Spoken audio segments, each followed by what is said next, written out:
Hey, all you wanderlusters and hometown heroes. This is Remain, Roam, Return, a podcast that pits your hometown lifestyle against the allure of far-off frontiers.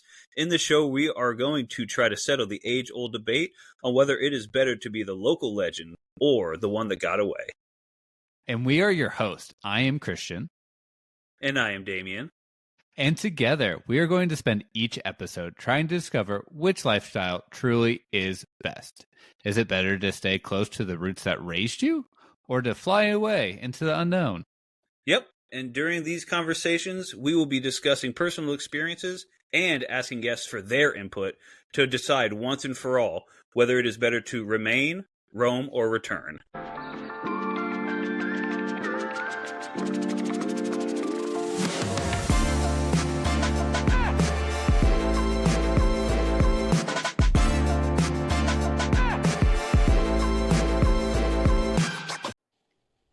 Hey everybody, welcome back to Remain, Roam, Return. I'm Damien. As always, with me is Christian. Hello. How you doing, buddy? Since I talked to you like half an hour. So me and Damien, this is our second, we did back-to-back interview, which we don't usually do, but the Sunday, we were feeling it. We both did outfit changes, so that completely just takes away that. I was like, why are you saying this? This was like the whole point of changing outfits was so that people didn't think it was on the same damn day. Because I thought it was too hilarious not to bring it up, considering we both did it independently, and we both get back on, and we're wearing different outfits. Absolutely. And speaking of doing it independently, I'm just going to cut to the chase. We have an awesome guest today, very special guest who does her art independently as I understand it, and I could be wrong, but let me open up this conversation here and welcome Sophia Stevens to the podcast. Hi, everybody. So I'm Sophia, an independent singer-songwriter right now. I'm just so happy to be able to be on this podcast and have a little chat with everyone. Yeah, it's awesome to have you. I appreciate you agreeing to be on here. From what I understand, we are actually interrupting a pretty big project that you're working on right now, and it may or may not have to do with music. Is that correct? Well, it's for a business presentation right now. I wish I could say it's about music. That would probably make it a lot more fun. But okay, we need to go in depth on that. What kind of project is this? Is it? So it's for my business presentations class. So we're doing this final project, and we're supposed to be coming up with a marketing plan for this charity company. So we're right now. Okay, and you keep saying we. Is this a group project? It is. Oh my God, my least favorite. And keep in mind, I was the one in the group who never did any of the work. So is that you, or are you the one who does all the work? I was the one who is just so hardworking that I was tasked with both the intro and conclusion, which is the biggest part of the project. That's actually really funny because that's what I'm tasked with in this podcast. I have to do the intro and the outro every time because Christian refuses to do it. Wow, there we go. We're in the boat. You're like the bad part of the Oreo. Like, I'm the cream. I'm here what the people came for, but like you just can't eat the cream. You have to have something else. And so that's what you gotta have the vessel. You gotta have the vessel to put it in your mouth. I get it. So all right. Anyways, back to the task at hand here. So Sophia, once again, thank you so much for coming on. This is awesome. I'm so excited. Tell the people a little bit about yourself. So real quick, anybody who's not aware, this podcast is, we like to talk about whether you're living in your hometown still, whether you moved away to pursue other things, or whether you maybe moved away and came back. So first things first, are you a remainer, a roamer, or returner? So I'm a roamer at the moment because I'm in college. So I'm going to Indiana University right now, studying business. So I've left my hometown. But before this, it's weird because I was a returner before this because I was born in my hometown and then I moved several times. And then I just returned to my hometown about 3 years ago. Wow. So I think this is our first guest that kind of encompasses everything. Yeah. That's true. Really cool. Can you kind of like tell, what does that mean? Like, tell us what, like where you've been, what you've done, kind of give us the backstory on that. So I was born in the Indianapolis area, and then when I was about 5, we had to move to southern Indiana because of my dad's job. Mhm. And we were there for a few years, and then we moved again, and we moved to Denver. Oh, And then we wow. were there for about a year, and then we moved to Cincinnati. I was there for a few more years, and then we moved back to Indianapolis. So Wow. Okay. many, many moves. Yeah, that's a And that was lot. for, you said that was for your parents' jobs? Yeah, my dad's job. What do you mind? What does he Yeah. do? Do you mind us asking? He's a doctor, so he had to do his Oh. residency down. Hmm. Yeah, so we had to move around for that. Yeah, That how makes sense. I think was Christian, it? you lived in Yeah. Colorado. I did. I lived in Fort Collins for a few years, so just north of Denver. And so, how was Yeah. it like as a child? Like both me and Damien, I grew up in my entire childhood, from like the day I was born until I left for college, was the same house. Like so, and then Damien never left Omaha Yeah. until he moved. How is that moving as a kid, like, and making friends, and like, did it suck, or were you Yeah. like cool with like moving to different? Probably not like southern Indiana, but like moving to like other big cities. Yeah. I think I have mixed feelings about it Yeah. because obviously it gave me opportunities as a kid. I got to see so much of the United States that I think a lot of people, even in their 60s or 50s, haven't seen, that I got to see at only like 15. Yeah. And I'm really grateful for all of that and just being able to have those experiences. But I mean, it's still moving around. Yeah. It's a lot of change to go through as a child. So there's ups and downs to it. But I can't imagine being the person I am today without having gone through all of that. No, I think you're probably the first guest that really moved during childhood that we've interviewed. Like most people that we knew moved away for college or anything like that. And so, yeah, I'm very curious to hear all about your experience and how that was. Yeah. So there's a lot. I mean, yeah. So you consider Indianapolis Metro your hometown then? Yeah, so I live like sort of on the edge because Indianapolis is sort of this giant city, and the city sort of counts like suburb like areas as like part of the city. So I lived in like sort of like the suburban like city border when I was like first born. Like we were probably like 20 minutes away from Indianapolis City Center, less than probably like 2 miles, but Indy has a lot of traffic. So I lived there when I was born, and then we moved to southern Indiana after that. But it was a cute place to grow up. I remember the house we lived in, we called it Big Blue, even though it was not big at all, but it was this cute little blue house. We just nicknamed it. Yeah. That is first of all, I want to say two things. One, I love that she immediately went to one of the things we always talk about on this podcast is Midwesterners. When we talk about traveling anywhere, we talk about it in minutes. Yeah.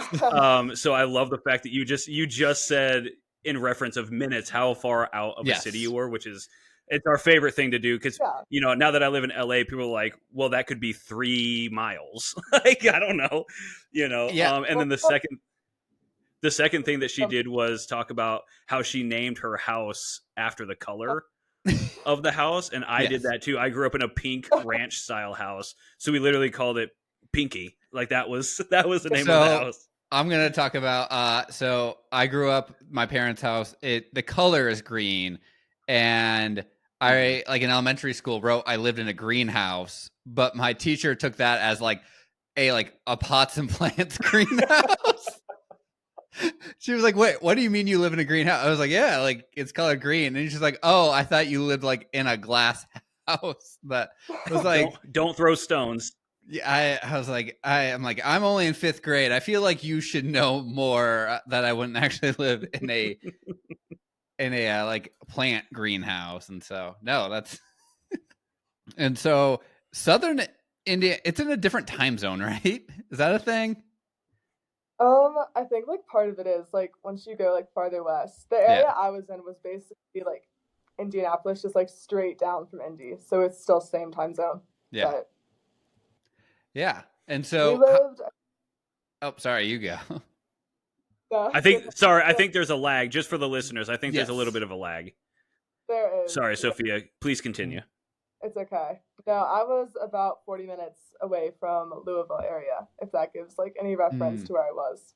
How was that your first move? Like, how, I guess, if you don't mind, like, how old were you? Were you like, if you can remember, super bummed about it, like leaving Yeah, behind childhood friends or anything like that? Like, that's a yeah. huge reason a lot of people don't move, is because like you're leaving stuff behind. So for me, I was only 5 when we moved, so I was just going to be starting Mm. kindergarten, so it was going to be a huge adjustment period anyway. So for me, I don't think I really minded as much. I know for my mom, it was probably a lot more difficult because she was leaving the place that she lived in for like the last like 27-ish years. Wow. And so I think that's why we ended up returning a lot later too, because she's always been a big family person and it's always been important to her to be close to family. So I think the move was definitely most difficult for like older members of my family. For me, I was just a little kindergartner. I was sort of fine with whatever. Do they got kids over there? Sounding like, yeah, we need to have your mom on the podcast is what it sounds like too, because Yeah, no. She probably has a lot more stories to tell, remembrances of all these moves, because she was the one doing most of the packing. So there you go. And anybody who's moved anywhere knows that is by far the worst part. yeah. So kudos to her. yeah. Real quick, so because you moved at such a young age, you may not have a whole lot of memories, right? Do you have a lot of memories of like what did it look like? Because you moved a lot, but within those moves, did you travel a lot as a family? Did you do a lot of vacations at all? So for the first like 5 years, like the move I was just talking about, like not like a ton, but especially when we lived in like Denver, my parents sort of treated it as like we're only living in Denver for like a year, so we want to see like a lot of the West because it was just easier. We didn't have to like get plane tickets; we could just go drive places. Yeah. So we traveled while we lived in Denver, like in between like moving, and then between like the other moves, it's just sort of like annual like family vacation stuff like that. So there's still like quite a bit of travel, and I'm always super grateful for that because I love being able to go places and like see different things. And I've also always been a huge history nerd, so I especially love going to like museums, monuments. So quite a bit of travel though. Is there one that sticks out more than anything else as far as vacations or traveling goes? That's hard because I feel like there's so many different ones that I've had like fun memories. I think as a kid, I loved going to Disney World a ton because I also have a ton of siblings, and we've always been sort of a Disney family. My mom loves all the Disney movies. Yeah, yeah, sure. So that was my favorite as a kid. But now that I'm older and my siblings are older too, I think I really loved when we went to Yellowstone as like an entire family. Like my aunts and my cousins all came with us too. And it's like this giant family vacation. And it's the only giant family vacation I've ever been on. So that one was super special and being able to have those memories. Damien, you live like how many minutes from Disneyland? About 40. That's not too bad. There 40 you go. minutes from Disneyland. But she went to Disney World, if I'm not That's mistaken. true. Yeah. In Florida. Yeah, which is, I know I'm going to get shit for this, but it is the best of the Disneys out of any that exist. Disney World in Florida, there's no contest. So you went to the right one. Well, that's good to hear. I don't think I've ever been to the Disneyland one. I don't think It's I've great. Yeah. It's great, but it's not Disney World. That's for sure. Yeah. What was, you talked about you love history, and this is going to be about the time of the podcast where we make Damien feel bad about himself because he hates museums, but I love museums because I like. What's your favorite museum that you've been to? Oh, that's hard too. I feel like. I went to with my grandparents. I went to the NYC like Metropolitan like Art Museum. Yeah. And I think I also love art. I'm not. I know that's not like a history museum, but no. being able to see like there was pretty cool too. And I still like remember some of the pieces like randomly. I'll be like, oh, I saw that one like in real life. Yeah, I love the Met. I went out to visit Damien out in LA, and I was like, hey, you want to go to an art museum? He's like, I'd rather do anything else in the world. Not a chance. And then I'd rather sit in traffic. I proceeded to take pictures of different artworks and make them into memes for him to be like, art can be fun. And I think you enjoyed that. So trying to get him to go to art museums with me now. I think they're cool. I think seeing like, especially like the really detailed ones, Mm-hmm. it's just impressive to me because I cannot paint at all. So Oh, seeing all of that is just cool. Well, I'm not very talented at anything, so the fact that you're a singer-songwriter is about 100-fold what I can do. I can sit in front of this microphone and talk shit for maybe 45 minutes, and then I need somebody else to carry me. So you're doing a lot more than anybody else is. So yes. Thanks. So you moved to Denver. How'd you like moving? So Denver, it sounded like you guys traveled a lot, and you were there super quick. And then you moved to Cincinnati, I Yeah. think you said. How is it living in Yeah. Cincinnati? So where we lived in Cincinnati is sort of, we weren't like in the city again. Mhm. We were on like sort of the edge. I say Cincinnati because where we lived was basically like middle of nowhere, city edge. We lived on Yeah. 5 acres, middle of basically nobody was around.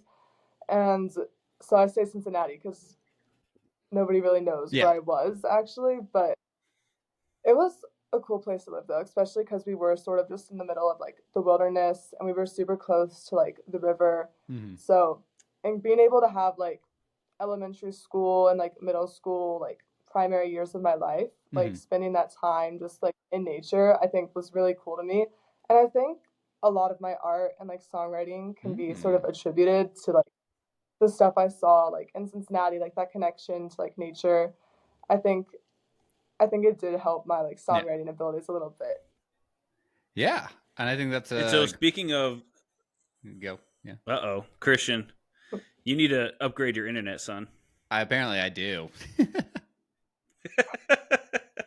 I was going to say, speaking of, taking inspiration for your music and being somebody who is not only a roamer but a returner, it begs the question: is there any type of inspiration to move maybe to one of the either the East Coast or the West Coast to pursue your music, or are you completely happy and flourishing and feeling good about where you currently are? I think for me, it's sort of like coming down to, well, where am I going to go after college? Am I going to like stay in Indiana or am I going to like go to grad school, stuff like that? And I think it's sort of going to come down to like where I am like in another like 3 years and seeing like what job opportunities I can get in some of those big cities. Because I do love like the city life and I love being around like a ton of people. But at the same time, I don't want to be in like the city where there's like a ton of competition Mm-hmm. for my art and it's just toxic environments, you know? Mm-hmm. Mm-hmm. But it's just going to come down to like where I am in another few years. Yeah. Nice. Yeah. Yeah, that makes total sense. Is Nashville like on the radar? Yeah, I would say so. There's just so many talented people to work under in Nashville. Mm-hmm. So there's a ton of musicians everywhere. Because I mean, every major city has like some like producer or like some like record like shop, something like that. So there's opportunities everywhere. It just depends on which ones I can work myself into. So you most recently lived in Indianapolis. How's the music scene in Indianapolis? So for me, when I was up in Indy, I've mostly been doing like gigs, just playing on like the street or at like restaurants, and being involved like in my high school's like choir.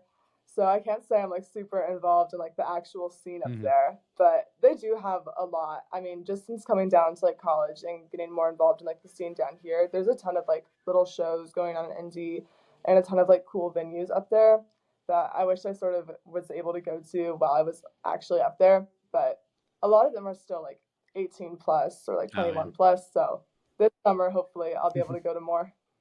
Yeah, which actually is something we haven't even talked about yet. Is how old are you currently again?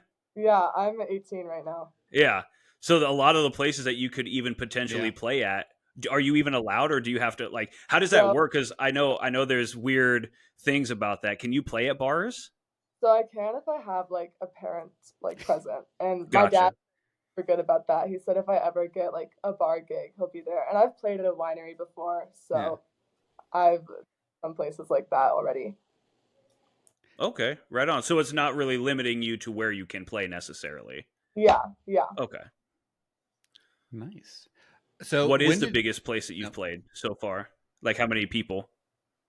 Um, that's sort of hard because I said I did like street gigs, so Hmm. I'll be like on the street and there'll be people like walking past, driving past. And I'd say that's how I get like the most people just by looking at like my Instagram after like the people who have followed me. And that's just because there's so many people coming and going, and that's really cool. But I'd say like my favorite gig so far maybe I did this really like intimate singer songwriter like gig when I first came down to Bloomington, which is where I'm going to college at. And basically I went in and I got to perform with a bunch of other like singer songwriters, and we all did originals, and being able to like talk about my songs and like play them in such like a quiet setting was really cool. That's a huge deal. Yeah, it was really fun. If anyone wants to ever check them out in Bloomington, it's called the Orbit Showroom. You can look them up on Instagram too. Yeah. Shout out. Yeah, we're always down for Yeah. promoting indie places. Absolutely. So when did you start doing music and like being like writing Yeah. songs even? So that's sort of a hard question Mhm. because ever since I was super little, I've been writing songs. I know my mom will like pull out these random videos she like finds on her phone, and it will be me as like a little like 5-year-old, and I'll be singing about like dolphins or something for my entire family, and I'll be like, wow, that happened. But I think I got serious about like actually writing songs after, well, during COVID, but I got serious about like performing in general when I was a fifth grader and I was in my school's musical. And this was the first time I'd ever done like anything like involving singing. And I remember trying out, and then I got the lead role in our musical as Belle, Wow. Beauty and the Beast. Nice. And my parents didn't even know I could sing before that. So it was just a huge surprise for everyone. And I sort of just like fell in love with doing that. That's incredible. There's no better Disney movie than Beauty and the Beast. I'll say it right now. Yeah. That is my number one of all time. Mm. So that's really cool. Were you like in show choir, and did you do the musicals and keep progressing with that? So when COVID hit, I sort of stopped doing musicals because I did a ton throughout like middle school and even my freshman year of high school. But when I moved to Indianapolis again, the school I was going to was really competitive for that, and I've never been like a huge like dancer. So I didn't want to like push myself and really go beyond what I knew I was capable of at the time. So I did choir just for vocals, and like I really focused in on my songwriting instead. And because of that, I was able to get gigs and start doing more of my originals and like playing covers and making money that way. And I'm sort of happy it turned out that way because I think if I had done show choir and focused all this time into musicals and stuff, I wouldn't have been able to develop as an actual artist. Did you go to, like, I know Indianapolis has this ridiculously like nice big high school. Is that the high school you went to? Like It might be. the Oh, one that's on like on here. TikTok and like has Yes, like the a that has 1 million views. Carmel High School. Yeah. No, they're giant. It is truly a giant school and very competitive. It's in all ways, like clubs, academics, all of that. And it really did push me as a student, and I was able to accomplish a ton there. So and I do well in competitive environments. So I yeah. think for me, it was a fit.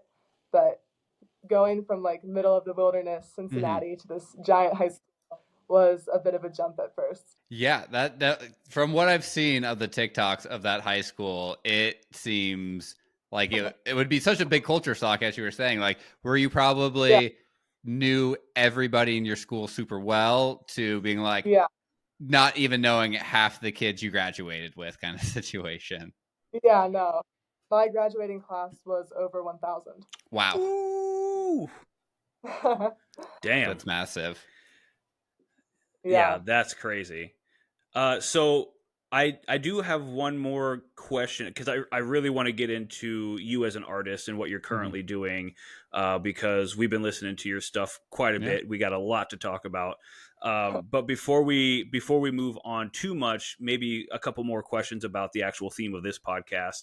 And Yeah. one of them is if you had to give people your unfiltered opinion of like, what do I need to do when I visit Indiana, what would be your go-to recommendations? So for me, as a museum nerd, I would say you have to go to the Children's Museum at Ooh. Indy. And I know people hear like Children's Museum and they're Mhm. like, oh, well, that's for children. But that museum is actually super cool and it has stuff for like all ages, Mhm. really. It has really amazing art and just all this cool stuff in it. And then I would say for like my like hometown Mhm. area, Carmel specifically, like you should go to like the cake bake shop and Ooh. because it's just so cute in there. Mhm.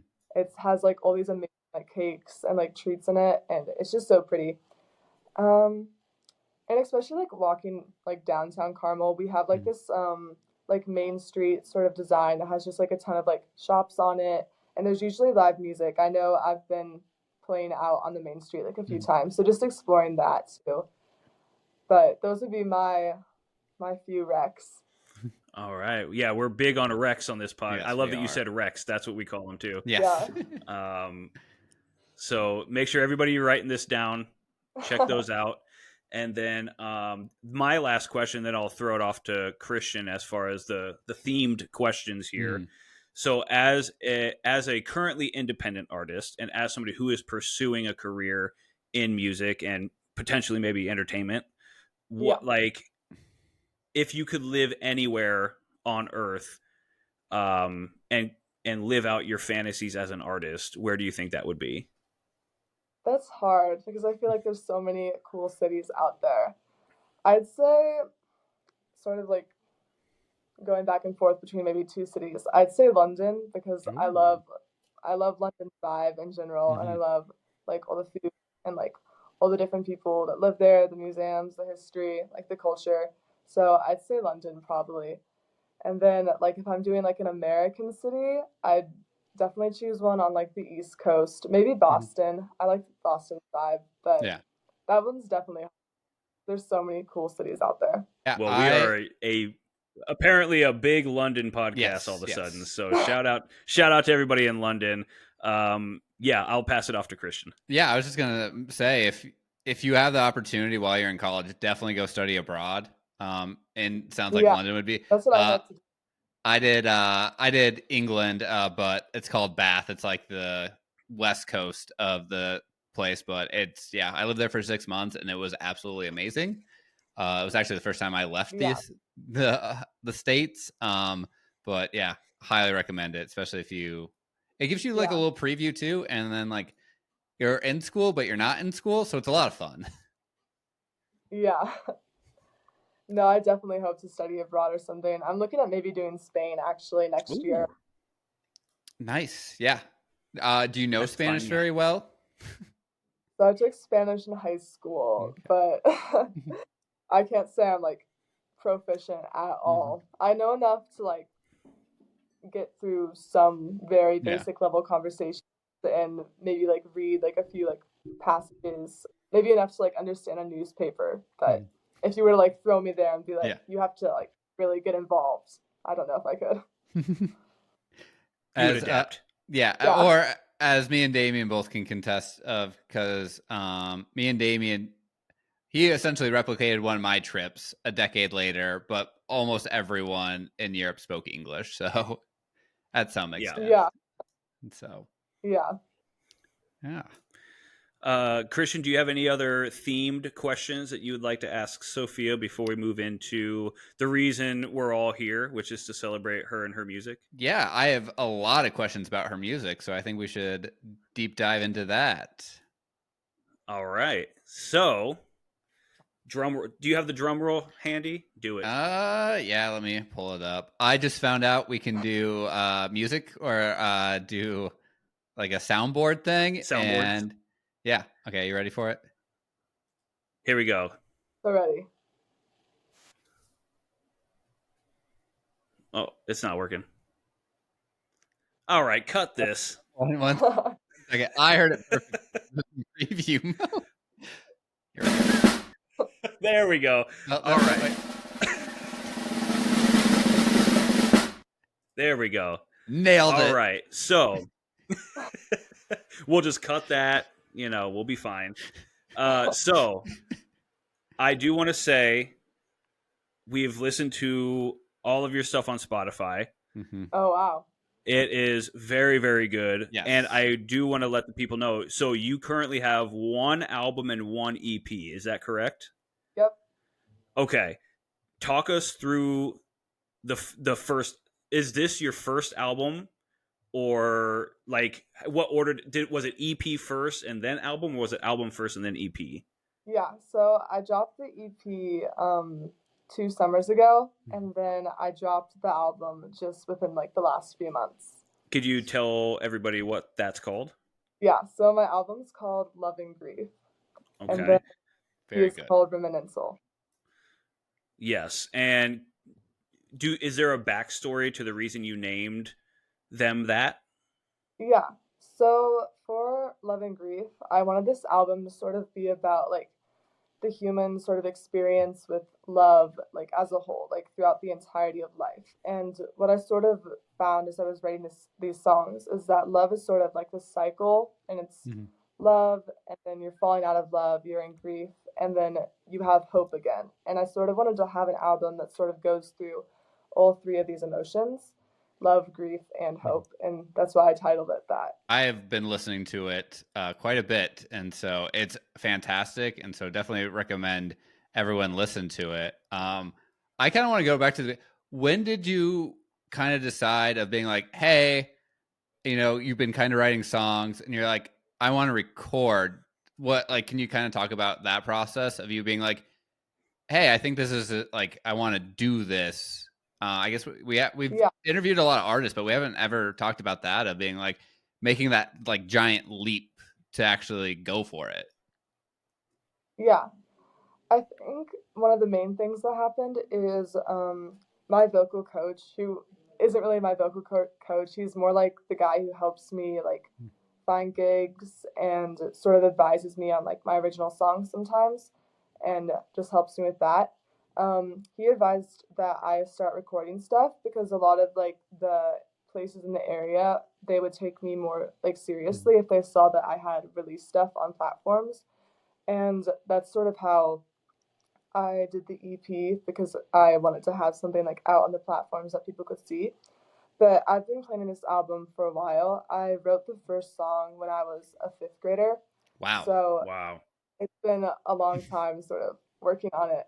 But I was really serious about the album when I was a sophomore, and that's sort of when it became like a bigger project, because I wrote the title track, Love and Grief. And after that, I sort of realized, well, this is a project that I want to be working on. Can I ask you two real fast? So you said that you were working on that since fifth grade? Yeah, so I wrote the first song. It's called Time Passes By as a fifth grader. And I sort of did this song with my little brother. He's a piano player and he has perfect pitch. So he was just playing on the piano. And he's younger than me too by 3 years. So I was a fifth grader. He was probably like a second grader. And he was playing the stuff on the piano. And so I sat down and said, well, I'm going to write a song to whatever you're playing on the piano. And so I did. And it ended up being Time Passes By. And so when you say, you wrote that, or you started writing it in the fifth grade, what does that process look like? Like, are you consistently tweaking it? Are you consistently adding, taking away? Or is it like, I've just been burning this into my memory and making this like, this song, like I've been having this plan since fifth grade, or are you constantly messing with it? So when I wrote Time Passes By in fifth grade, I sort of just sat down and wrote it all in like one go, like just with my brother on the piano. And I sort of let the song just sit untouched until I was a sophomore. And when I got like the actual idea for the album, then I went back and I looked at the lyrics and I said, well, I'm going to revise this. And so the chorus and the bridge are almost exactly the same as when I wrote it in fifth grade. But then I redid the verses, and now it is what it is today. Has the meaning of the song like changed with that time as you grew older? Like, being like what's fifth grade, like 11 or 12, to being like, 15, 16, and like how you've like grew up during that time period? Did it change? Did the meaning change quite a bit? And you probably did a move in there, maybe at that point. Yeah, I did. I think I did too, actually. Yeah. So when I first wrote it, it was sort of this more like darker song. It was sort of meant to focus more on like the um depressing side of life, like getting Yeah. older and people like passing away. And that's what the song sort of was originally focused about. But then when I was looking back at it, I wanted it to be more hopeful. So I rewrote the song to be more about like looking back at your life and all the accomplishments and all the people that have been there for you. And can I ask you in that sense, and we don't have you don't have to answer this if you don't want to, but you said that you rewrote it to make it a little bit more positive, a little bit more focusing on that stuff. Was there an impetus of that where it's like, oh, something happened and now I see maybe the other side of that? Was that based on like a real event? I think for me, um, another song in it that sort of had that is my grandma passed away Mm. sort of in the middle of me like writing all these Mhm. songs. So I think for that, we already knew she's been sick for a Yeah. while. So I'd already been like sort of like writing some of this into like the songwriting. And you can definitely hear that throughout the album. But for that final track, I wrote that before she passed away. Mhm. And upon like looking at it again after she passed, I sort of revised some of the things to make it more about like more about people looking at their lives after they've passed Mhm. and all the love they've gone through because I really saw death more something that everyone goes through because Yeah. it had become a lot more personal to me. So I wanted the song to be even more personal. Yeah, That's no, beautiful. it's yeah, that is beautiful. And you can when you listen to your album, you can tell how much heart's written into it for sure. Yeah. And so um Yeah. it sounds like you're very close with your family and because you mentioned how your dad's been very supportive and like you mentioned your brother and your grandma and this is your family a big part of your songwriting process? So my parents, I can't say, are very musical at all. I'll Yeah. listen to them sometimes and mildly painful, but they're always really supportive of me and my work and stuff. And I'll play them songs sometimes, and they're always super happy to hear them. So they've always been there for me and all my musical accomplishments. That's awesome. That definitely makes it a lot easier to pursue. I could only imagine. For sure. I want to just, tell you the song that you have that speaks to me the most is Fervor. Yeah. And with that, I do want to ask you because I have my own because music is subjective, right? People view it in a Yeah. certain way and it speaks to people in different ways. And I have the reason why it speaks to me, but I wanted to ask you, does that song have any inspiration from any other artists or because that song is just so it is so itself, and I was wondering like where did you get that style and that like inspiration for that song? Yeah. So when I was writing the lyrics, I didn't really take inspiration from any other artist. I sort of just sat down and wrote it and wrote the melody. So it was sort of its own thing then. But when we were looking at doing like the production and actually making it into a song, we sort of wanted it to have this like rock edge to it. So we Mm-hmm. looked at rock inspirations. I know Hosier was mentioned like a few times and like his sort of like dark rock edge to his like voice. So we added in some elements like that. But it sort of is like its unique thing. I sometimes it's sometimes hard to like compare like the stuff I'm doing to other artists because when I'm actually like writing, I don't have an artist in mind. It's just what is happening. That's a really poignant way to think about it because I think people like me, I was in Mhm. bands and shit like that, but I'm not the talent by any means. I was just a guy who was just like, hanging out with the band, and yeah, I was a vocalist, but I wasn't really doing much Yeah. about it. And so I think that's something that a lot of people who aren't musical want to know is like, are you basing your sound based on something that you've heard in the past, or is this just speaking from your soul? Yeah.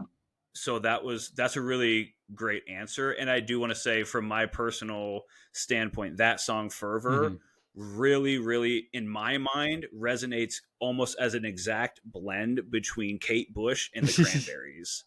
Yeah, I'm compared to Cranberries quite a bit. I know I do want to during my set. I love them. Yeah, they're fantastic.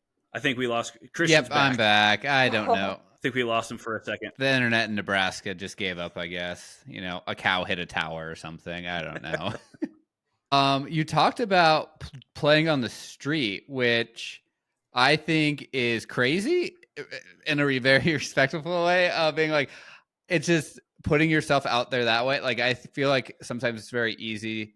Like, I did comedy and it's like easy to do on stage, but like, I don't think I'd put myself out there to do it on. So how'd you go about like being like, I'm going to go busk? Is it busk? Is that the word I want to use on the streets? Yeah. Well, for me, Carmel actually hires people just to go out there and play because they're very the music scene, and I think they just like the idea of having like people on the street just like playing music sometimes. And Carmel is definitely a very arts heavy city, so there's lots of musicians who are sometimes just doing like random shows like on Carmel Street or like in like random parks and stuff. But it is definitely interesting sometimes because I'll be like setting up my speaker and those like people like walking past, and it can be sort of crazy. But it's still a really good experience, and I've like met so many cool people just by being on the street, and I feel like I've made so many connections. Yeah, that is really cool. I've never heard of a town like being really cool with that. You almost hear about towns being like very anti that. And so that's cool that they're like, and again, you wouldn't think of a suburb town of Indianapolis being cool artsy, but I think that's the cool thing about the Midwest. A lot of people don't realize is there are really cool places in the middle of the country. Like, you know, I live here in Lincoln, which is a really cool college town. It has cool stuff. And you're probably in Bloomington. You were talking about that of like, yeah, it's in the middle of nowhere, but people are doing really cool things. No, there's definitely a lot just going around in like so many different Midwest cities that I feel like people just don't know about, but it's always like really cool. Like indie music scenes like around Indiana. There's just so much, I feel like. Can I ask you too, do you think, because growing up in Nebraska, there was always like a local music scene, but nobody ever took it seriously, right? Do you think that there is a little bit more of a desire and a little bit more of an eye on local talent because of social media? Or do you feel like it's the same with everything where it's like you put in your hours, you get good, and people naturally notice you? Or is it a balance of the two? Yeah, I think social media is definitely really important for artists nowadays, just because even like local like venues will look at your social media, and if you don't have like enough followers, they're not going to let you come and like perform there. Oh, wow. So it's definitely important, and I feel like it's just gaining in more and more importance. And I feel like it's a good and a bad thing because obviously now I can like reach out to more people and I can connect more easily to my followers, but at the same time it can also be a pain sometimes, and also just a restriction on people who might like judge your talent before they even have like listened to you. Yeah, absolutely. Yeah. And how much of your social media presence do you feel like is geared more towards you as an individual or geared more towards you as an artist? Do you tend to lean one way or the other? So right now, my Insta, in case anyone wants to follow it, but it's called Sophia.Stevens.songs. But I would say it's definitely geared more towards like an artist right now because I post like my gigs on there. I'll be like putting up flyers like saying I'm gonna be performing here, or I'll be posting like my original songs. I mean, like go listen to my album, stuff like that. So I'd say it's definitely more geared to like artists. Yeah, I think it's like, of course, we're gonna put your socials in here so everyone can find you and listen to your songs. But just even like the invention of Spotify has changed music so much. Of like, me and Damien are a little bit older, but like if we wanted to find like local bands, you couldn't find their music, and there's probably a lot of music that's just that I really liked from local bands that I could never find because it was on a CD, maybe at a record shop in town. And so I think with the invention of Spotify, you can have so many listeners, and like me and Damien like to look at our metrics, even though they're not the best. But it's cool to see like where people listen to like your stuff. Like I'm not sure if you looked at it, but have you seen anything where you're like, huh? Like for us, it was like someone in the Czech Republic listened to our podcast. How did that happen? Is there anything cool like that you've seen of like where you're like, this has reached someone? Yeah. How? Yeah. I think something that's really interesting is I actually have a large like percentage of like listeners and followers that are from Brazil, and I think that's always like cool to see because it's like sort of like a completely different area of the globe, and just knowing that I have like so many people there that are like listening in, it's just like cool. Yeah, it's almost like you're wondering, what is this algorithm putting out there and how is it catching in certain places? Because like I said, all of a sudden we have British bands reaching out to us wanting to be on. I'm like, how did this happen? We're two kids from Nebraska. So yeah, it's very interesting how that algorithm happens. Yeah. Christian, do you have any? I think you cut out again. Yep, I did. That damn cow that hit the tower. Do you plan on doing any touring anytime soon, or is like that a goal to do, even like a small like Midwest tour or anything like that? Yeah.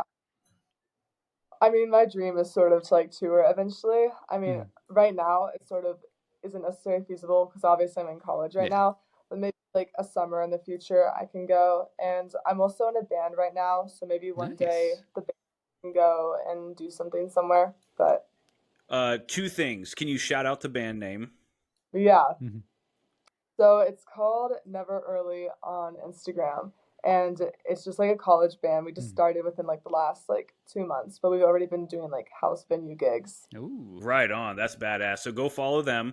And secondly, I do want to ask real quick, what does it look like trying to balance like school life and artist life? Because Christian and I both have full-time jobs outside of the podcast.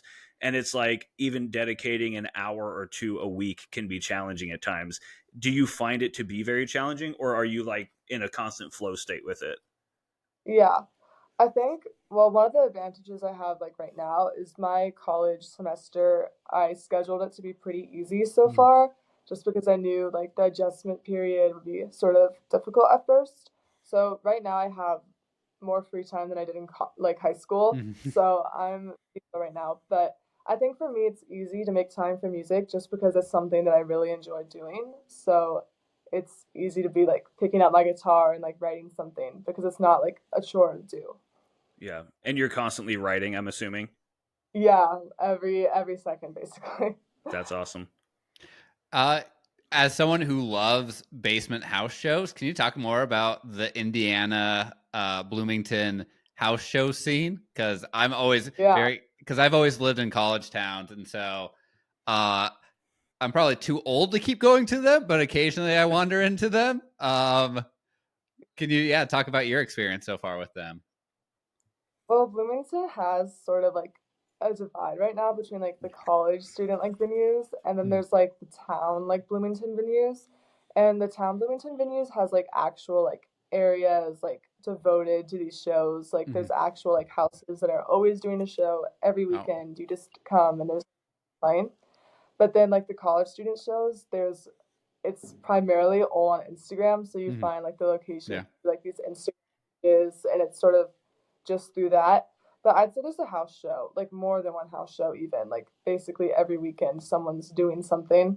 So it's very active here. With going to college, how has it been? Like you said you joined a band. Have you like has it been pretty cool to come to college where it's kind of like an open thing where you get to meet other musicians? And can you talk about like that being like how do you even like find other ones in that essence of like I think that's been like the coolest part of college so far, getting to meet all these people. I know it's been slightly easier for me to find people because I joined a ton of music clubs like right at the beginning of the school year. And there was all these like other freshmen that were sort of joining these clubs, also like new to the school and also musicians. And that's how I found my bandmates, through one of these clubs. And we all got together and we said, well, we're just going to make the band because we sounded good. So we just decided, why not? So that made it pretty easy. But I know if I didn't join those clubs, it would probably be a lot harder just because there's so many people at the school. And especially with like Jacobs, I feel like a lot of the musicians here are on like the more classical side. Yeah. Well, we are getting near the end. Christian, did I interrupt you? Do you want to? Was there something else you wanted to say? Nope. Sorry, this lag is fucking crazy. I'm sorry. I've never experienced it like this before. Before we end, I do want to ask. Obviously, Christian and I are big supporters, and we can't wait to see what comes next from you, and would love to have you back on if you do another album or your next release or anything like that. And hopefully the internet will be better. Yeah. But I do want to ask before we get out of here too, what does your upcoming schedule look like for shows? Do you like, and how does that work, right? Do you have somebody who sets those up for you? Do you know like months in advance? Can you kind of tell us what's upcoming and how do you know that it's coming up?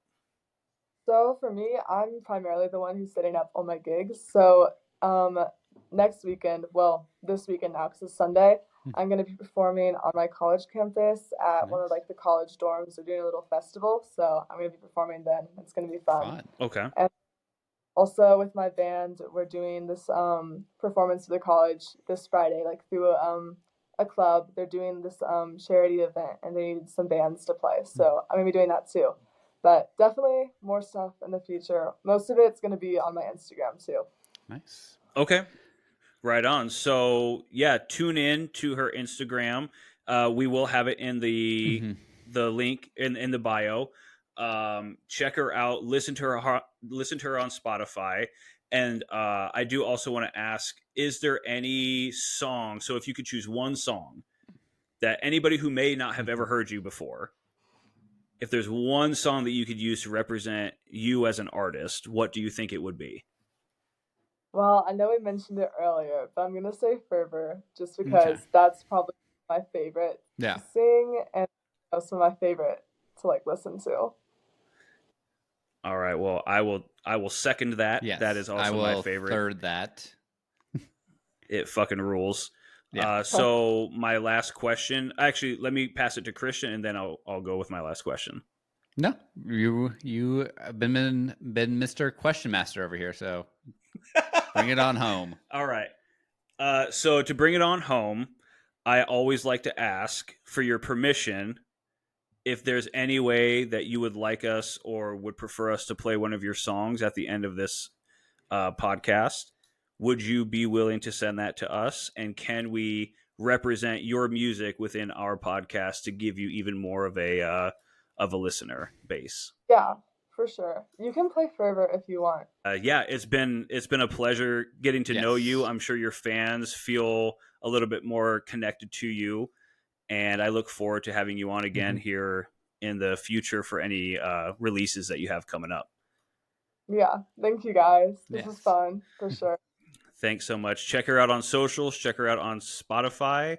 And until next time, enjoy her song Fervor. Bye. Bye. Bye.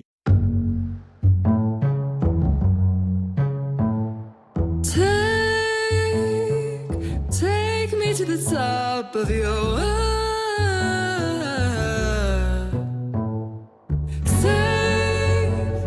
Save all of your words for a different God. I'm not the one for your passions. I am the one who's revolting.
nothing. Take me to the top of your earth.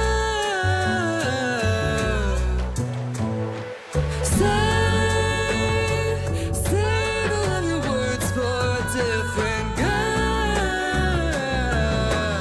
I'm not the one for your passions. I am the revulsion. I bring mutiny to your shores. You'll be praying to God forevermore. We'll take you down and then take some more. Don't feel that fervor.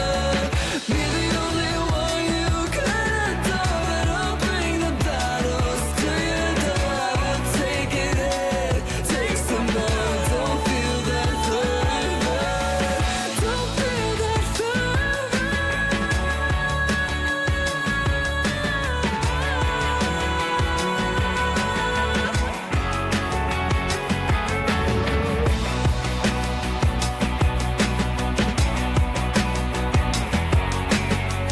I don't wanna fight you, I don't wanna hurt, but you felt the passion, you fell first. I don't wanna fight you, I don't wanna hurt, but you live in a bubble.